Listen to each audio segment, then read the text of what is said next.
Hey there. So today I kind of just want to talk about what I've learned about weapons in Genshin. And there's something that I really wish I started investing into earlier as I was playing through this game. Right now, I am, I think, adventure rank like 47-ish. And I just recently started really investing in my weapons. The one I've specifically been investing into is I pulled this 5-star weapon and I got it to level 80, right?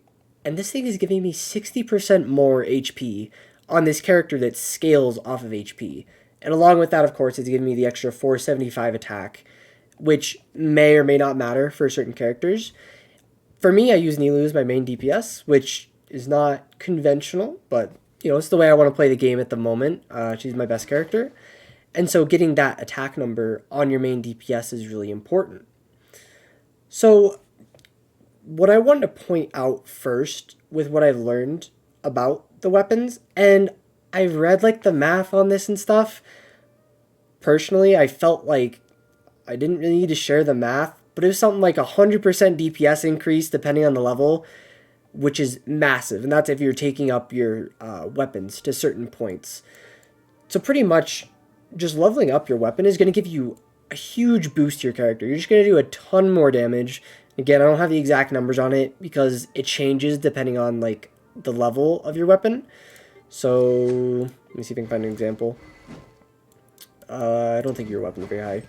Okay, yeah. So like a level 1 weapon, taking this from level 1 to 20 is going to be a huge damage increase, but taking Nilu's weapon is already maxed. No, it's not. It can go to 90, I think. Yeah, I can go to 90. So taking this from 80 to 90 is going to be a good increase, but not as much as if I took this from level 1 to 20, right? In terms of a percentage number. But early on, getting these weapons higher up is huge, and it'll pay off dividends for your character. The next point that kind of goes hand in hand with this is a big damage increase. But the second point is that it's a very cheap damage increase, right? So let's just take a look at this weapon. We'll level it up just to make a point. Yes, confirm. Okay. So we have a look at this. This material right here. We need 3 of them to ascend this weapon. And it's going to cost us, let's pretend we don't have any at the moment. It's going to cost us a little bit of resin to go out and collect these.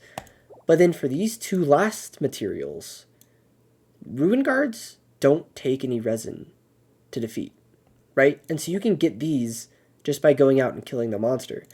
Same with these. And this is a fact that applies for every single weapon.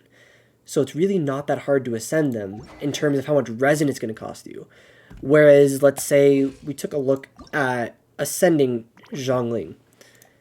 The pyro things, they're going to take resin to go get this material. Same thing with the Everflame Seed. These are also going to take resin to go and collect.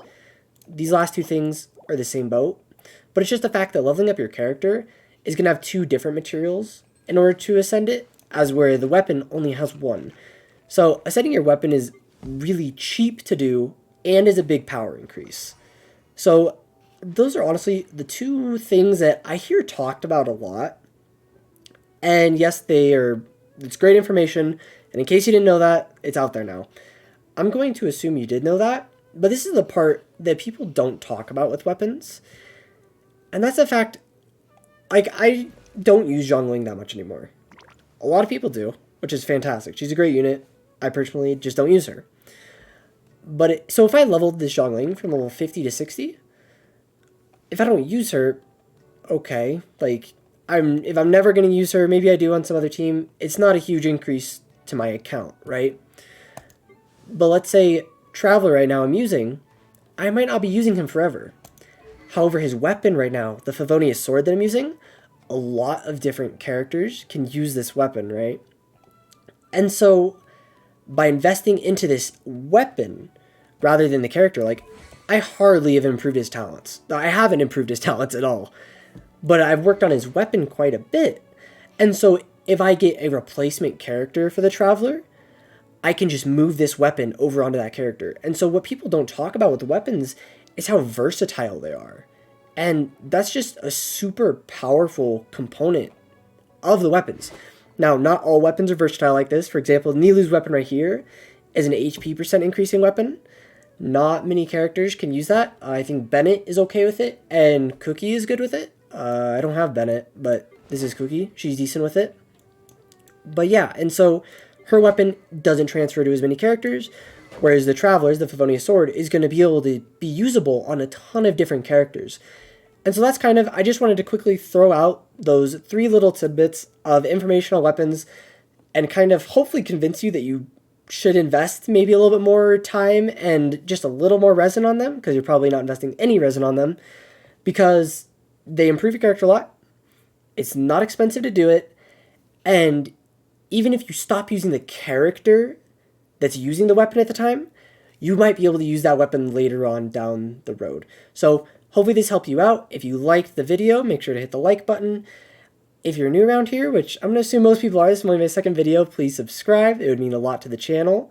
And if you want to just talk about Genshin, genuinely just leave a comment. I'm going to respond to as many as I can, which right now, at the moment, my comments are at 0. And so I should be able to respond to your comment. And I would love to have a chat about Genshin or really anything else. So yeah, until next time, thank you.